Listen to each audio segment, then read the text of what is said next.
तहरीक इंसाफ़ जे चेयरमैन इमरान ख़ान जे ऐलान तहत पीटीआई पारां लाहौर खां जेल भरियो तहरीक जी शुरूआत कई वई आहे। तहरीक जे पहिरें ॾींहुं पीटीआई जे senior vice chairman Shah Mahmood Qureshi, Asad Umar, Azam Swati ऐं पंजाब जे अॻूणे गवर्नर उमर सरफराज़ चीमा समेत 200 खां वधीक कारकुननि गिरफ़्तारियूं पेश कयूं।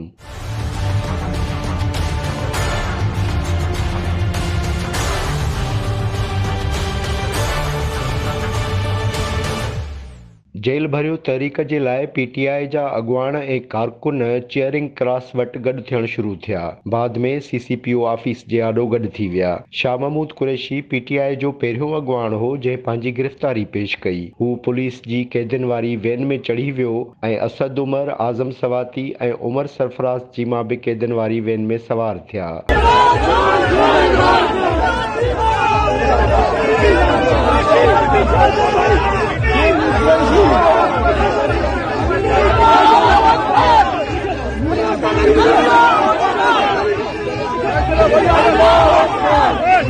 शुरू में लाहौर पुलिस इहो मौक़िफ़ अख़्तियार कयो त असांखे गिरफ़्तारियुनि जो को बि ऑर्डर न मिलियो आहे। पीटीआई अॻुवान पाण ज़बरदस्ती वैन में चढ़िया आहिनि। बाद में पुलिस पारां इहे ऐलान कया विया त जंहिंखे बि गिरफ़्तारी ॾियणी आहे कैदियुनि वारी वैन में सवार थी वञे। वैन में बैठना चाहते हैं, प्रिजन वैन ओपन है, खड़ी हुई है, आप उनमें बैठ सकते हैं।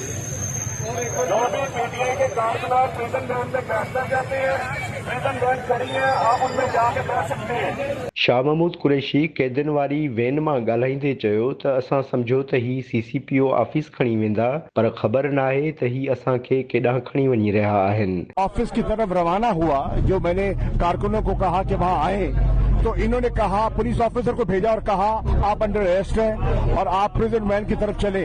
मैंने मुज़ाहमत नहीं की और मैं प्रिजन वैन की तरफ चल आया और उनने मुझे गिरफ्तार कर लिया है। अब न जाने कहाँ ले जा रहे हैं। मेरा ख्याल था सीसीपीओ ऑफिस लेकर जाएंगे, लेकिन वो गुजर चुका है और कहीं और लेकर जा रहे हैं। जहां भी लेकर जाएंगे वो पता चल जाएगा। और पीटीआई अॻुवान फवाद चौधरी पंहिंजे वीडियो बयान में चयो त जेल भरियो तहरीक जी बाक़ाइदा शुरूआत थी चुकी आहे। सुभाणे पिशावर में अॻुवान ऐं कारकुन गिरफ़्तारियूं पेश कंदा ऐं इहो सिलसिलो समूरे मुल्क में जारी रखियो वेंदो। शाह महमूद कुरैशी साहब ने, असद उमर साहब ने, आज़म सवाती साहब ने, उमर चीमा साहब ने, इजाज चौधरी साहब और बहुत सारे और लोग जो हैं उन्होंने खुद को गिरफ्तारियों के लिए पेश किया है। जो तहरीक इंसाफ के 500 से 700 कारकुन अब तक जो है गिरफ्तारियां के लिए खुद को पेश कर चुके हैं। ये तहरीक आगे बढ़ेगी इंशाल्लाह। कल ये एहतजाज पेशावर में शिफ्ट हो जाएगा, जहां पे फिर बड़ी तादाद में हमारे जो लीडरशिप है और कारकुनान गिरफ्तारियां देंगे। उसके बाद रावलपिंडी और फिर फैसलाबाद, गुजरांवाला और पूरे पाकिस्तान में ये तहरीक फैलेगी।